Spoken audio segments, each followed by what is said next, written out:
Hello friends, आपका हमारे channel basic knowledge search में मोस्ट वेलकम है। साथियों, आज की इस वीडियो में हम उर्दू बीटीसी 2005 के टैक्स की गणना के बारे में आपको बताएंगे।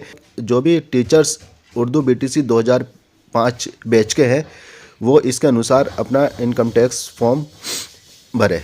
देखिए, मार्च 2023 में इनका बेसिक पे 56,900, डीए 21,622, एचआरए 1,840। देखिए, एचआरए जो है ये ग्रामीण क्षेत्र के अनुसार है, शहरी क्षेत्र का अलग है, तो इससे कोई मैटर नहीं है।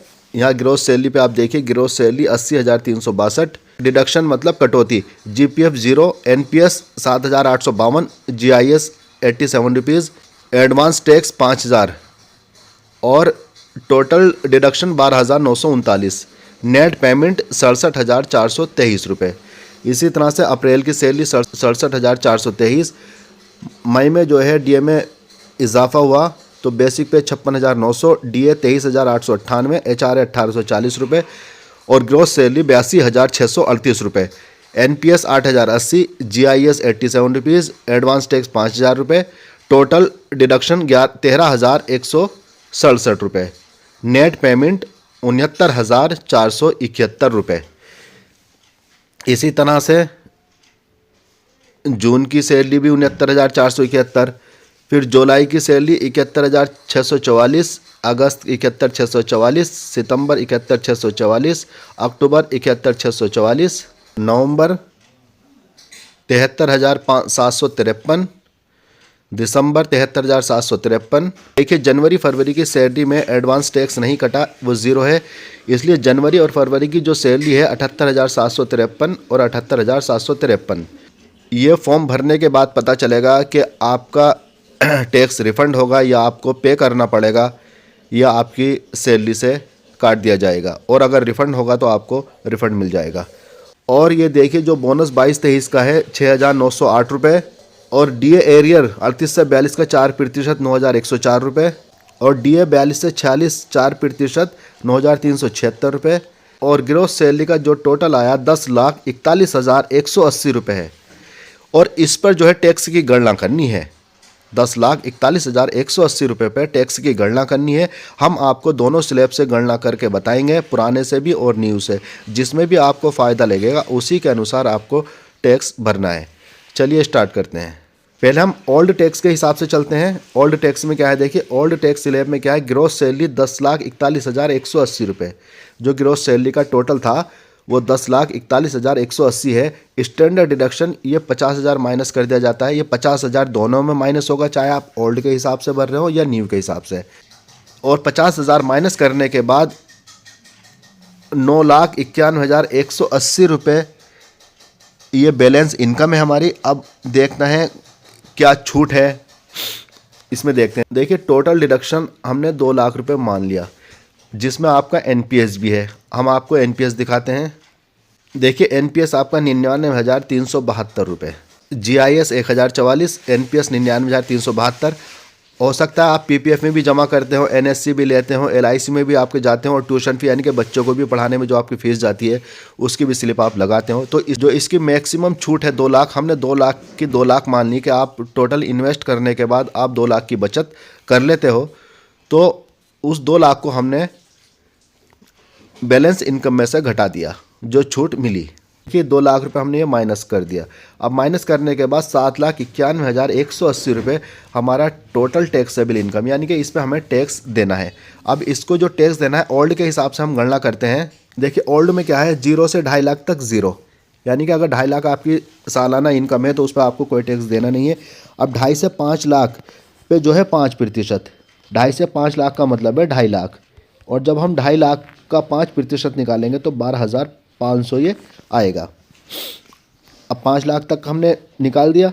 अब 5 लाख से 10 लाख पे जो है 20% टैक्स है।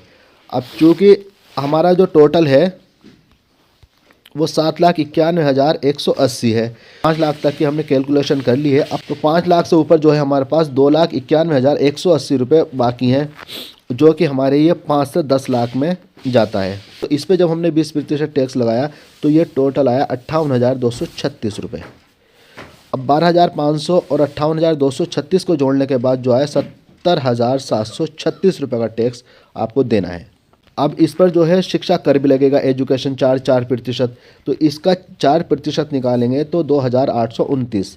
तो टोटल जो है 73,565 रुपये आपका ये टैक्स आपको देना है। आपका 50,000 रुपये आपकी हर महीने की सैलरी में से 5,000 रुपये 10 महीने तक कटे हैं एडवांस टैक्स के, तो ये 50,000 को माइनस कर दीजिए, तो टोटल आया आपका 23,565 रुपये जो है आपको टैक्स के और देने हैं। ये ओल्ड टैक्स स्लैब के हिसाब से गणना की है। अब चलते हैं हम न्यू के हिसाब से, न्यू में इससे कम आता है टैक्स या ज़्यादा आता है, हम न्यू में गणना करते हैं।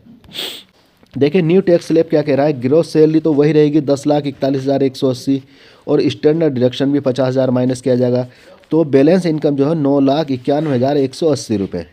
टोटल डिडक्शन नील, यानी कि जो भी आपने सेविंग की है NPS, PPF, LIC, tuition fee, NSC, GIS वगैरह, उसकी आपको कोई छूट इसमें नहीं मिलेगी, वो ज़ीरो रहेगी।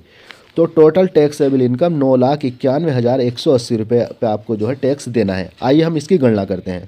0 से 3 लाख तक ज़ीरो, ये न्यू टैक्स स्लैब में 0 से 3 लाख तक ज़ीरो है, और 3 से 6 लाख पे जो है 5% है, तो 3 से 6 लाख का मतलब है 3 लाख।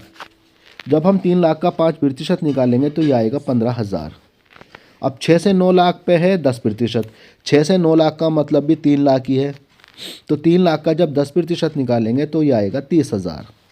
अब 9 लाख से 12 लाख पर जो है 15%, हमारा जो टैक्सेबल इनकम है 9,91,180 है टोटल टैक्सेबल इनकम, जबकि 9 लाख तक हमने यहाँ तक निकाल लिया। अब ऊपर 91,180 का और टैक्स हमें देना है, जो कि 9 से 12 लाख में आता है।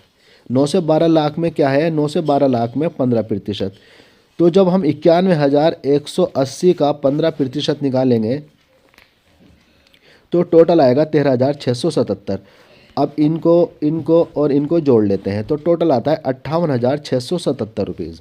तो जब एजुकेशन चार्ज 4% इसका निकालेंगे 58,677 का, तो चार्ज आएगा 2,347 रुपये, और इसको जोड़ लेंगे, जोड़ने के बाद जो है ये टोटल आएगा 61,024 रुपये का टैक्स हमें देना है। और जबकि 50,000 एडवांस टैक्स हम जमा कर चुके हैं, तो 11,024 रुपये का जो है हमें टैक्स और देना है। ये न्यू टैक्स स्लैब के हिसाब से है, जबकि इसमें जो आपने सेविंग की है उसकी भी इसमें ज़रूरत नहीं पड़ी, उसमें कोई डॉक्यूमेंट नहीं लगाना, उसको नील कर देना, और उसको नील कर देना, और नील करने के बाद भी आपका 11,024 का टैक्स आपको देना है। और जबकि पुराने में 23,565 है, जबकि उसमें आपको सेविंग भी दिखानी है 2 लाख की, और उसके 2 लाख की सेविंग दिखाने के बाद आपको 23,565 का ओल्ड टैक्स भरना है। तो नए और पुराने में हमने आपको अंतर बता दिया है। तो हमारे हिसाब से जो है आपको न्यू टैक्स स्लैब के अनुसार अपना टैक्स फॉर्म भरना है, उसमें सिर्फ आपके 11,024 रुपये ही आपके सैलरी से कटेंगे। साथियों, अगर इसके अलावा कोई भी प्रश्न आपके माइंड में है तो आप हमसे कमेंट बॉक्स में अपना प्रश्न सेंड कर सकते हैं, उसका हम आपको आंसर देंगे।